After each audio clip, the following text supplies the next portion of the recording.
All right, we're here with head coach Mike Twardoski to talk some Emory baseball as the team ramps up for the start of the season this weekend. Coach, you guys have been out in the field, kind of braving the elements, as it hasn't exactly been baseball weather lately. How's the team looking?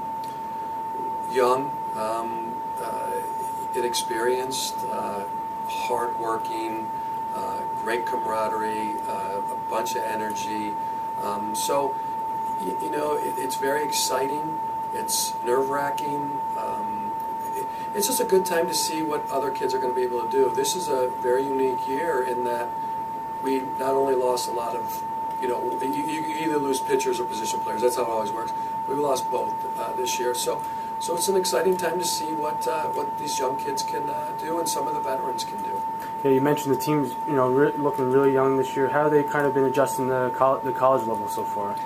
It's tough. Most of the time, kids that come in here, high school level, don't know how to practice, and preparing to play a baseball game is one of the most important things about playing the game. So we're teaching them how to prepare, and a great part about that is the upperclassmen have taken a role of leadership. And so Nick Chambers is down there teaching the freshman middle infielders. Tommy Baumgartner is teaching, our cornermen. Bubby Turp is teaching, those,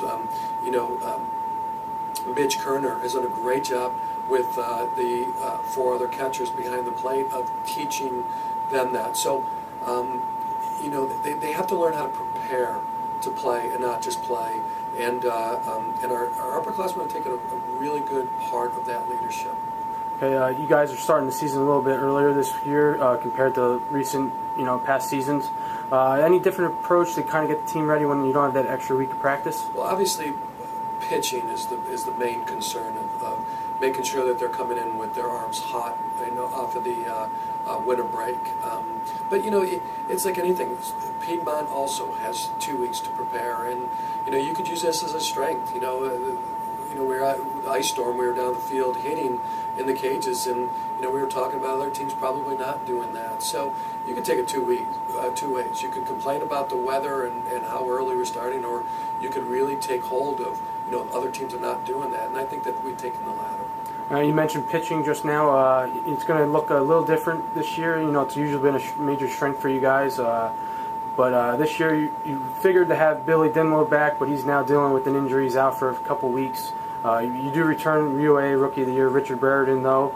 Who are some other guys we can expect to see larger roles in the rotation in the bullpen? Right. You talk about our strengths being our starting with Jackson League and Hans Hansen and Billy.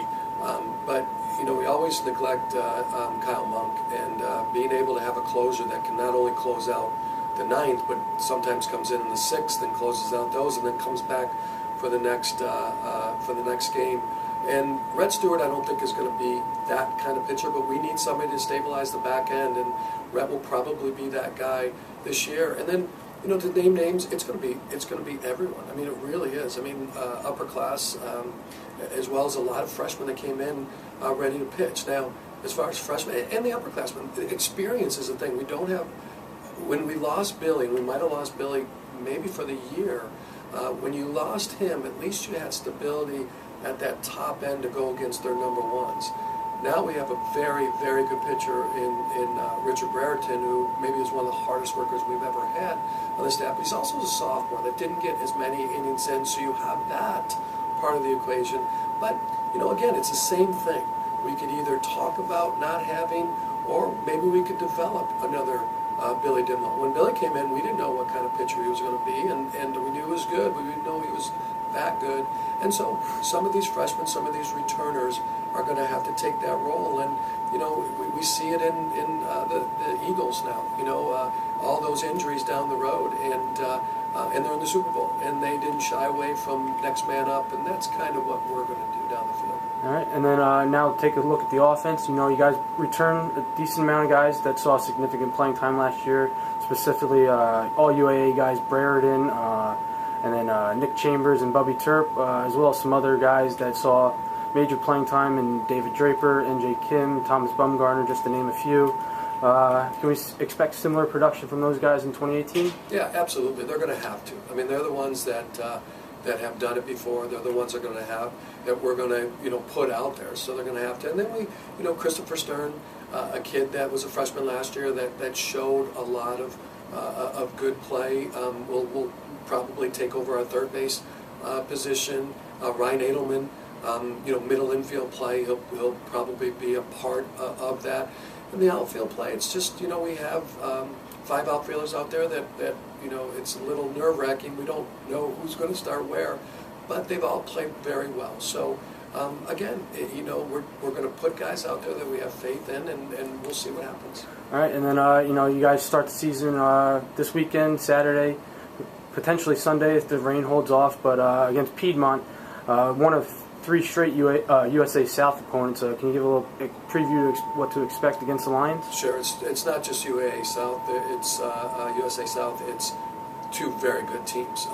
They're probably going to be 2 of the best teams that we face all year with what they have coming back. And the reason why we're starting so early is to be able to play Piedmont. We wouldn't be able to play them all year, and we have such a good rapport with them. We have, a great coaching staff, great players, well-run team. We're about 500 against them. Doesn't matter if we're number 1, they're number 1. We always have great games. And then you have the LaGrange that, in my opinion, was the best team talent-wise in the South last year.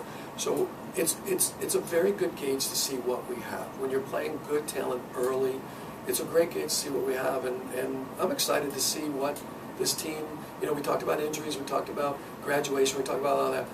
Let's see who comes to the thing, and if we can get some guys that are going to be starters down the road, this is where we're going to tell. All right, thanks for checking in, Coach, and good luck this year. Okay.